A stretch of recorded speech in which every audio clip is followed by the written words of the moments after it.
Magwagwa, kaunti ya Nyamira, kufuatia ongezeko la visa vya vurugu vinavyoshuhudiwa katika mikutano ya kisiasa, matanga na hata makanisani katika eneo la Gusii. Viongozi wa dini wakishirikiana na wanasiasa wamesisitiza umuhimu wa kuheshimu utu, kuvumiliana na kutatua tofauti kwa njia ya mazungumzo badala ya kutumia nguvu. Wakizungumza wakati wa ibada ya pamoja, viongozi hao wamewahimiza vijana kukataa kutumiwa na wanasiasa kuchochea machafuko kwa manufaa ya kisiasa. Hata hivyo, viongozi wamedai kuwa amani ni msingi wa maendeleo na mshikamano wa jamii, na kutoa wito kwa wakazi kushirikiana na vyombo vya usalama kuhakikisha utulivu unadumishwa.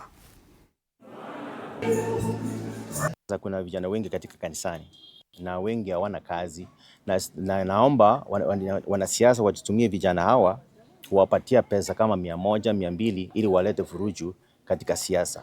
Wajue kwamba mnatumika vibaya.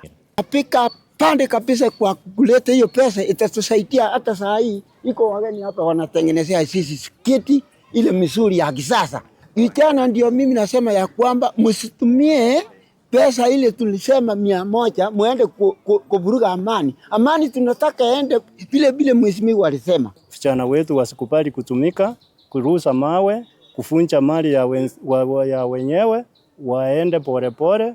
Uongozi ni Mungu anatoa. Tutoke Nyamira tuelekee